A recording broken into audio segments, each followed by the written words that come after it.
आप लोग का कमेंट आया था कि 10वीं बोर्ड का मैथ पूरा ख़त्म कर दीजिए, तो हम आपको अपना चैनल सफलता एकेडमी बाय सुबोध सर पर आपका 10वीं बोर्ड का पूरा ही मैथ चैप्टर बाय चैप्टर डाल दूंगा और उसको आराम आराम से देखिए। हमें पूरा विश्वास है और पूरा भरोसा है कि हमारा बताया हुआ मैथ आप लोग को समझ में आएगा और ध्यान से देखेंगे।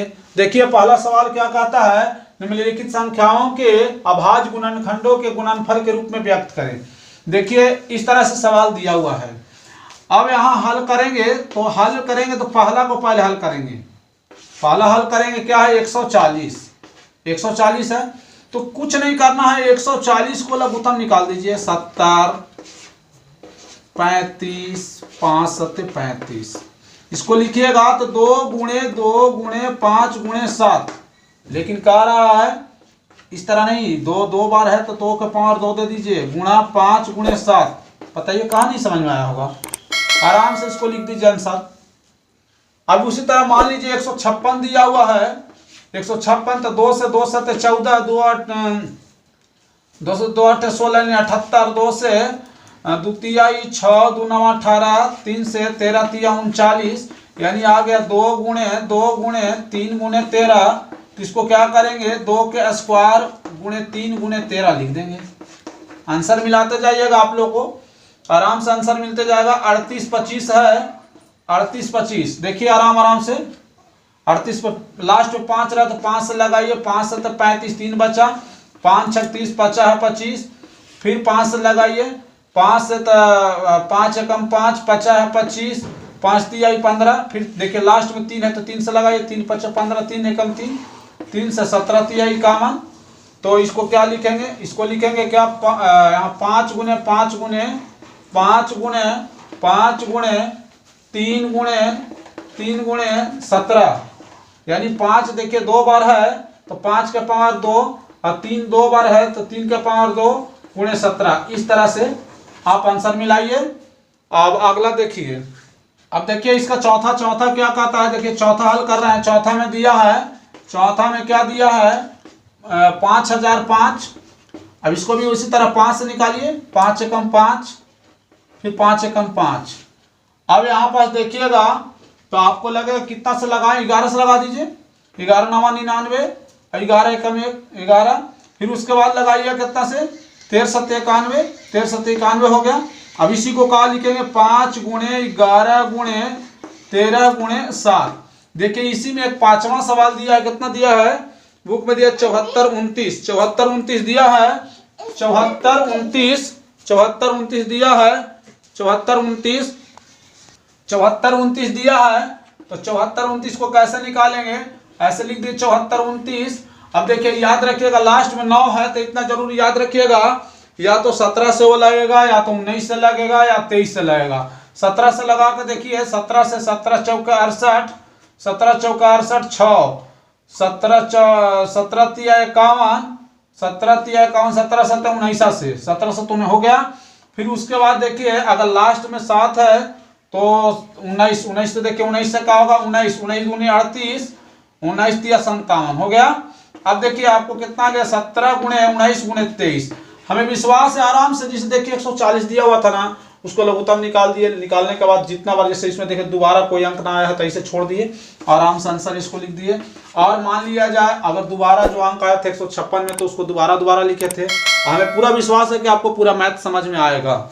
देखिए दूसरा सवाल कह रहा है, देखिए 10th का मैथ है प्रश्नावली 1.2, प्रश्नावली कितना 1.2 का दूसरा सवाल में देखिएगा, मिलाइएगा क्वेश्चन का सेम टू सेम मिलेगा। ये क्या कहता है, पूर्णांकों के निम्नलिखित युग्म के एचसीएफ और एलसीएम ज्ञात कर रहा है। एचसीएफ का मतलब क्या होता है, देखिए एचसीएफ का मतलब होता है महत्तम समापवर्तक और एलसीएम का मतलब होता है लघुत्तम समापवर्तक। ज्ञात कीजिए, इस दोनों का निकालना है एचसीएफ और एलसीएम। तो कैसे निकालेंगे, देखिए 26 है, ठीक है। पहला सवाल देखिए हल कर रहे हैं, तो 26 है तो 26 को अलग तोड़िए, 91 को अलग तोड़िए, 2 से तोड़िए, 13 दूनी 26, ये भी 13 7 91, मान लीजिए 13 से ही तोड़िए, 13 7 91 टूट गया। अब कितना लोग कहेंगे इस तरह तोड़े तो कैसे क्या करें। देखिए आपको एचसीएफ के मतलब ही होता है HCF जैसे ही निकालेंगे आप तो HCF का मतलब होता है कि जो दोनों में मिलेगा सो, बस दोनों में क्या मिला 13, जो दोनों में मिलेगा वही HCF होगा। LCM का मतलब क्या होता है, LCM का मतलब होता है कि जो दोनों में पहले मिलेगा वो और बाकी साकी सब, मतलब इसमें कौन बच रहा है 2, सब गुणा में, इसमें क्या बच रहा था 7। ठीक है, अब गुना कर दीजिए। अब देखिए 7 दूनी 14, 14 तिया 42 के 2 और उसके बाद 14 एकम 14 और 4 18, यानी 100 कितना हो गया, ये 82 हो गया, 100 कितना 82 हो गया मासा। और उसके बाद देखिए HCF कितना आंसर हो गया 13 और LCM कितना हो गया 182। इतना जरूर समझ में आ गया होगा। लेकिन कहता है क्या कि HCF और LCM ज्ञात कीजिए और इसकी जांच कीजिए। जैसे जांच करना है आपको, जांच क्या करना है कि प्रथम संख्या गुने दूसरी संख्या बराबर HCF गुना LCM, बस इतना देखना है। तो प्रथम संख्या कितना है आपको 26 91 बराबर HCF आया है 13 और LCM कितना है 182। गुना करिएगा, इसको दोनों का गुना करिएगा तो देखिए 13 दूनी 26, 13 दूनी 26 और 13 8 13 55 5 13 6 78 57 13 8 74 से 104 और 2 6 और उसके बाद 10 13 कम 13 और 10 23, यानी 23 66। इधर भी गुना करिएगा तो आपको 23 66 ही आएगा। गुना करके देख लीजिएगा। तो यही जांच हो गया, मतलब जांच करके देखें दोनों बराबर है कि नहीं। अब अगला सवाल देखेंगे। अब इसका देखिएगा कितना है 510। पहले 510 को हल करिए, पहले अलग निकालिए लघुत्तम, इसको 92 को अलग अलग तोड़िए। 2 से तोड़िएगा तो 2 दूनी 4 और 2 5 10, 2 5 10। 5 से तोड़िए 50 25, 5 एकम 5, फिर तोड़िए 17 तिया 51, 17 दूनी 24, 17 तिया 51, यानी 17 लास्ट में आ गया। फिर 2 से तोड़िए तो क्या 2 चौके 8, 2 छक 12, 2 से तोड़िए 23 दूनी 46। अब यहाँ पास देखना है आपको क्या निकालना है HCF। सबसे पहले क्या निकालना है HCF। तो HCF का मतलब आपको बताए थे कि जो दोनों में मिलेगा, सो पहले नंबर तो 2 मिला, एक थे 2 लिख दीजिए। फिर उसके बाद देखिए कुछ मिल रहा है, 5 मिल रहा है नहीं, 3 मिल रहा है नहीं मिल रहा है, तो एक आपका तो आंसर हो गया। LCM का मतलब आपको बताए थे कि जो पहले मिलेगा वो और बाकी दोनों साइड का बचा हुआ, यानी 5 गुणे 3 गुणे 17, उसके बाद 2 गुणे 23, मतलब दोनों साइड वाला बचा हुआ जितना भी है वो सब को लिख दीजिए। अब आप देखेंगे कि आप गुणा इसको करेंगे तो 5 दूनी 10, 10 दिया 30, ठीक है, और 30 दूनी 60, इस तरह कर दीजिए। फिर 17 गुणे 23, ठीक है।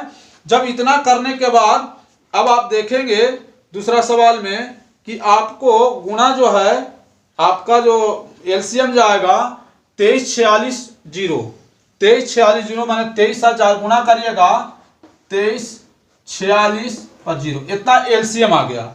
इतना आपका क्या आ गया LCM आ गया। तो आप ये LCM यानी गुणा करके देख लीजिएगा, खुद गुणा करिएगा कितना आया कि नहीं। अब आपको कहता है जांच, इसका जांच भी कर लेंगे। जांच का है, जांच करिएगा तो जांच में आपको बताया गया था प्रथम संख्या गुणे दूसरी संख्या बराबर HCF गुना LCM, यानी प्रथम संख्या आपको 510 गुणा 92 है और HCF कितना आया है 2 गुना LCM कितना आया 23 46 0। अब देखिएगा ऐसे भी समझ रहे हैं कि 2 एकम 2, यहां से देखिए गुणा करके 2 से गुणा कर 6 दूनी 12 2 0, तो इसका मतलब क्या है, इसका गुणा कर 6 दूनी 12, 4 दूनी 8 1 9 और 3 दूनी 6 2 दूनी 4, यानी आपको 46 92 0 आया। तो उसी तरह इसका भी देखिए गुणा करके आपको 46 92 0 ही आएगा। बस ये जांच हो गई, ठीक है। तीसरा इसका देखिए, अब देखिएगा इसका तीसरा सवाल, तीसरा का फिर उसी तरह तोड़िए 336, उसके बाद क्या है 54, तोड़िए 2 से 27 दूनी 54, 3 से तोड़िए 3 तिया 9 तिया 27, 3 तिया 9, ठीक है। उसके बाद 2 से इसको भी तोड़िए, 16 दूनी 32, 2 8 16, 2 चौके 2 8 16 और 2 चौके 8, फिर तोड़िए 42, 2 से 21, 3 से तोड़िएगा 3 7 21। देखिए आपको बताए थे कि HCF का होता है जो दोनों में मिलेगा। तो पहले नंबर तो 1 2 मिल गया तो 2 लिख दीजिए, फिर उसके बाद अब 1 3 मिल गया तो 1 3 लिख देंगे, यानी 2 गुने 3 यानी 6 आ गया। LCM में आपको बताए थे, LCM में कि जो दोनों पहले मिला हुआ है उसको ही पहले लिख दीजिए, और उसके बाद यहाँ देखिए 1 2 3 माने 3 बार 2 इस तरह लिख देंगे, और फिर ये क्या बच रहा था 7 इस तरह। ठीक, अब ये वाला में देखिए 2 3 तो लिखा गया था शुरू में, अब 3 गुने 3 यानी 2 2 3 बच गया। अब गुना करेंगे तो क्या आएगा, 3 दूनी 6 दूनी 12 दूनी 24 24 दूनी 48। ठीक है, 48 गुणा क्या बच गया 7 तरी 21 21 तिया 63। ठीक है, इस तरह। अब 48 में 63 से जब गुना करिएगा तो आपको आएगा 30 24। इसको गुना करके देखिएगा 30 24 आता है कि नहीं, 30 24। तो आपको HCF 6 आंसर हो गया और LCM कितना 30 24 हो गया। अब जांच जब करने के लिए कहा है तो जांच यहां करिएगा, तो जांच में लिखिएगा का कि प्रथम संख्या, बस याद रखिएगा प्रथम संख्या गुणे दूसरी संख्या बराबर का होता है HCF गुणा LCM। ठीक है, यही बोल रहा था जांच करने के लिए। प्रथम संख्या आपको 336 गुणा 54 है, और इधर HCF आया है 6 और LCM आया है 30 24। तो इस तरह लिख दीजिए। अब देखिए यह पहला अंक से ही पता चल जाएगा कि आपका आंसर सत्य है कि नहीं। 6 चौके 24, 6 दूनी 12 और 2 14 और 6 तरी 18, मान लीजिए इतना आया। अब यहाँ देखिएगा 6 चौके 24, यानी मानिए तो बस इसका भी गुना करके देखिएगा तो 118 144 ही आएगा। अब अगला सवाल, तीसरा सवाल कह रहा है आपको अभाज्य गुणनखंड विधि द्वारा निम्नलिखित पूर्णांकों के LCM और HCF ज्ञात करें। देखिए आप लोग इतना जरूर कहेंगे 10वीं बोर्ड का जितना भी 10वीं का जो 10th क्लास का मैथ है यानी 10वीं का, आपको A to Z, अब हम विश्वास देते हैं कि आराम से समझिएगा, समय लगेगा और नोट्स बनाते जाइए, आपको मैथ पूरा समझ में आएगा। 1 बार नहीं 2 बार नहीं 3 बार आराम से देखते जाइए और नोट्स बनाते जाइए, आराम से आपको समझ में आएगा, हम पूरा विश्वास देते हैं। पहला सवाल देखिए क्या कह रहा है कि आप तीसरा सवाल में अभाज्य गुणनखंड विधि द्वारा निम्नलिखित पूर्णांकों का LCM और HCF ज्ञात करें। जैसे 12 है, 15 है और 21 है। अभाज्य गुणनखंड का मतलब क्या होता है कि इसको पहले लघुत्तम निकालिए, अलग अलग निकालिए। जैसे 12 का दिया 6, 6 का दिया 3, 3 का दिया 5, अलग अलग निकालिए। 3 5 15, 3 7 21। अब क्या हो गया ये कि 12 को जैसे लिखेंगे 2 गुणे 3, 15 को लिखेंगे क्या, 15 को लिखेंगे 3 गुणे 5, 21 को क्या लिखेंगे 3 गुणे 7 लिखेंगे, इस तरह लिखेंगे। तो अब आप देख सकते हैं कि जैसे हम 12 को लिखेंगे क्या 2 गुणे 3 इस तरह, और 15 को हम लिखेंगे का 3 गुणे 5, और 21 को हम क्या लिखेंगे 3 गुणे 7 इस तरह लिख दिए लघुत्तम निकालने बाद। अब आपको जो निकालना है, जैसे अगर HCF निकालना है, तो HCF निकालना तो आपको HCF के लिए बताए हैं कि ये 3 अंक है तो तीनों का मिलाइए कौन मिलता है। इसमें 2 है लेकिन इसमें 2 नहीं है, तो हटाइए 2 को। 3 है 3 मिल गया, ये आपका HCF हो गया। क्योंकि अब कोई अंक 5 है इसमें तो इसमें नहीं है, इसमें 7 है तो इसमें नहीं है, जो तीनों में रहेगा तो वही आंसर होगा। अब आप LCM देखेंगे, LCM में क्या होता है, पहले तीनों में मिला कर देखिए, तीनों में क्या मिला था 3। अब बचा क्या था, पहला में बचा था 2 गुणे 2 बचा था। उसके बाद दूसरा में क्या बचा था, दूसरा में 5 बचा था। तीसरा में क्या बच गया था 7 बच गया था। अब इसको गुणा कर दीजिए। अब गुणा करने के बाद देखिए गुणा करिएगा तो आपको क्या आएगा, देखिए 3 दूनी 6, 6 दूनी 12, 12 5 60 और 60 6 42 यानी 420। यानी यही 420 जो आया आपका एलसीएम आया। तो इसी तरह से निकालना है। अब देखिए दूसरा सवाल क्या कहता है, 17, 23 और 19, यानी तीसरा का दूसरा क्या कहता है, 17 अलग, ठीक है, उसके बाद 23 अलग, ठीक है, 29 अलग। अब 17 को निकालिएगा तो 17 कम 17 होगा, 23 को निकालिएगा तो 23 से कम 23 ही होगा, 29 को निकालिएगा लघुत्तम तो 29 से कम 29 ही होगा। तो इसको क्या लिखेंगे, 17 गुणा 1, इसको क्या लिखेंगे 23 गुणा 1, अब इसको क्या लिखेंगे 29 गुणा 1। आप देखिए सब में जो मिलेगा, हम बताए अभी कि अगर HCF निकालना हो तो जो तीनों में मिलेगा, तो तीनों में क्या मिल गया 1। और अगर LCM निकालना हो तो क्या करेंगे 17 गुणा 23 गुणा 29 और एक सब में नहीं, एक एकम 1। अब 17 गुणा 23 गुणा 29 है, 17 गुणा 23 गुणा 29 है। अगर आप इनको गुणा करेंगे, आपको अगर इनको गुणा करेंगे तो 11, 33, 9, इसको गुणा करेंगे 11, 33, 9, यानी 11,339 आएगा।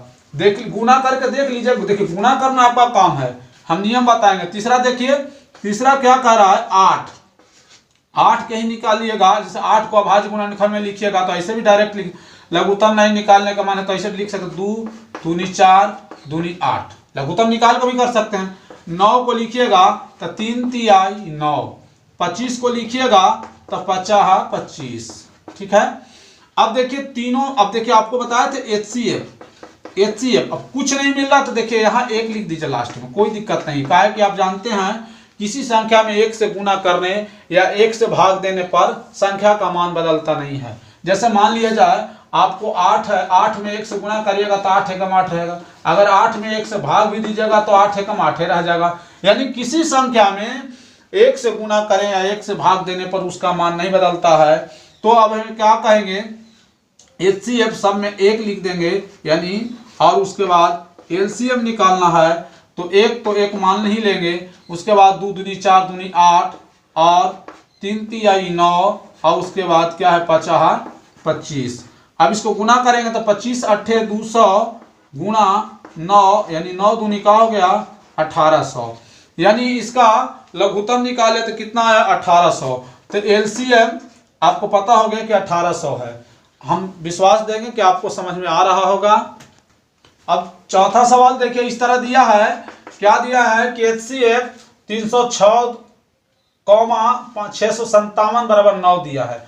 माने कहने का मतलब आपका जो संख्या है 306 है और एक संख्या का है, मान लीजिए प्रथम संख्या, ये प्रथम संख्या जो है प्रथम संख्या 306 है और दूसरी संख्या जो दिया है, यानी दूसरी संख्या आपको 657 दिया है। उसका मासा दिया है कितना, HCF दिया है, HCF कितना दिया है 9 है। तो कह रहा है कि LCM ज्ञात कीजिए, मतलब इस सब का LCM ज्ञात करना है। तो आपको पता होगा कि LCM बराबर क्या होता है, प्रथम संख्या गुणा दूसरी संख्या, प्रथम संख्या गुणा दूसरी संख्या बटा HCF होता है, ठीक है। तो क्या करेंगे, प्रथम संख्या कितना है 306 गुणा 657 बट्टा कितना हो जाएगा 9। अब देखिए आप कैसा करिए कि 9 से इसको काट दीजिए, 9 से 9 तिया 27, अब 3 बचा 9 चौके 36, यानी क्या हो गया आपको 34 गुना 657, 34 गुना से 657। अब इसको गुना करिएगा तो आपको आएगा 22 33, गुना करके देखिएगा 22 33 8, यही इसका क्या हो गया लघु। तो गुणा करना आपका काम है। पांचवा सवाल क्या कहता है, प्रश्नावली 1.2 का, कि जांच कीजिए कि क्या किसी प्राकृत संख्या n के लिए 6 का पावर n अंक 0 पर समाप्त हो सकती है। देखिए ये सवाल क्या कहता है, प्राकृत संख्या किसको कहते हैं, गिनती की संख्या को कहते हैं। तो n बराबर 1 2 3 4 इस तरह कितना मान लीजिए, ठीक है, डॉट डॉट डॉट के लिए 6 का पावर n, 6 का पावर देते जाइए। जैसे क्या कहता है 6 का पावर n, मतलब 6 का पावर शुरू करिए 1 से, तो 6 एकम 6, 6 का पावर फिर n लिखिए, 6 का पावर 2 शुरू दीजिए, तो 2 दे दिएगा तो 6 गुने 6 हो जाएगा, 6 6 36 हो गया। अब देखिए 6 का पावर n, फिर लिखिए 6 का पावर 3, तो 6 गुने 6 गुने 6 यानी 6 6 36, 6 का 216। इस तरह आप देखिए लास्ट में आपको 0 आया। कह रहा है क्या, जांच कीजिए कि क्या किसी प्राकृतिक संख्या n के लिए, n प्राकृतिक संख्या है ना, 6 का पावर n अंक 0 पर समाप्त हो सकती है। 0 पर आ रही है, लास्ट में 0 है, नहीं आ रही है, इसलिए क्या कहेंगे, प्राकृत संख्या। इसलिए प्राकृत संख्या n के किसी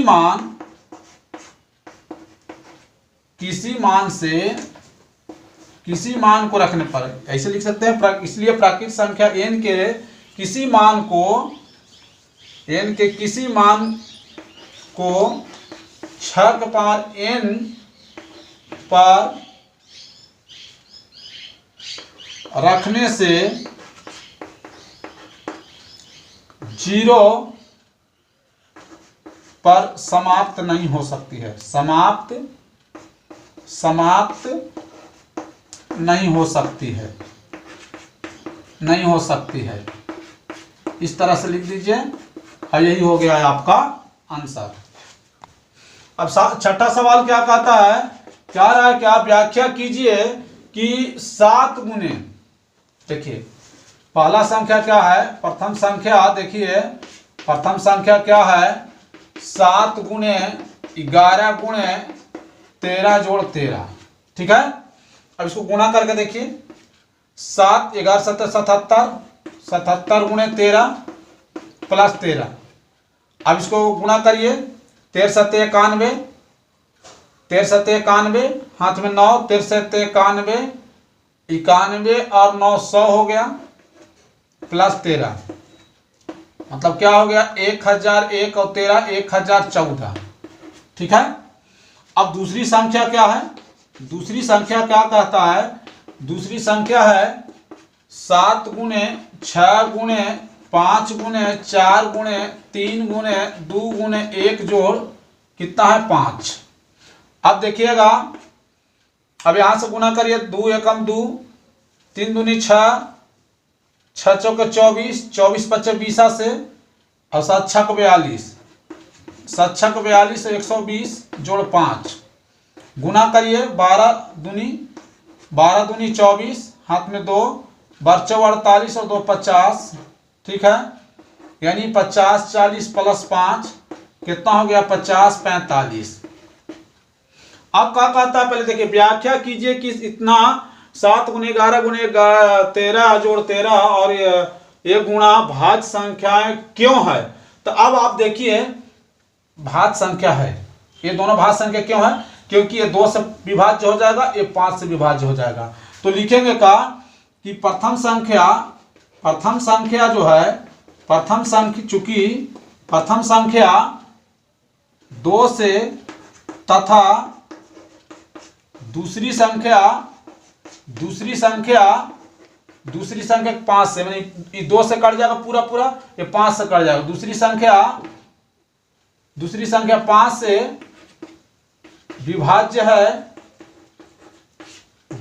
है, इसलिए यह दोनों संख्याएं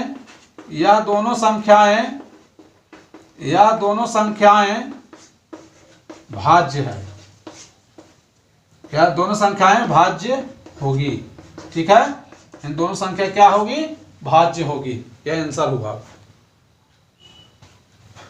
7वां सवाल देखेंगे। देखिए सवाल अगर आपको दिखाई नहीं देता हो तो किताब से आप प्रश्नावली 1.2 के देख लीजिएगा, 10th क्लास का मैथ से। 7वां सवाल कहता है, किसी खेल के मैदान में, जो खेल का मैदान जो है वृत्ताकार है, ठीक है, वृत्ताकार पथ पर इस मैदान का एक चक्कर लगाने में सोनिया, मान लीजिए ये सोनिया नाम की लड़की है, सोनिया है, यहां से शुरू करती है, ठीक है, उसको एक चक्कर लगाने में कितना लगता है, इसको 18 मिनट लगता है। कितना मिनट लगता है, इसको 18 मिनट लगता है, ठीक है। उसके बाद क्या कहता है, तथा जबकि इसी मैदान का एक चक्कर लगाने में रवि को, मान लीजिए यहां से, मान लीजिए ये रवि जो है, यहां से रवि यहां से चलता है और चलना शुरू करता है, तो इसको कितना मिनट लगता है, 12 मिनट में। ठीक है, मान लीजिए एक चक्कर लगाने में कितना मिनट लगता है, इसको 12 मिनट, यानी तेज चलता होगा, इसको रवि को लगता है 12 मिनट। कितना मिनट लगता है, 12 मिनट। देखिए सवाल देखने में भले बड़ा लग रहा है, तो कुछ बड़ा नहीं है। देखिए यहां लिखेंगे हम का सवाल हल करेंगे तो, कि सोनिया को लगा समय, आप जान रहे हैं कितना लगा है समय, 18 मिनट। कितना मिनट लगा है, 18 मिनट।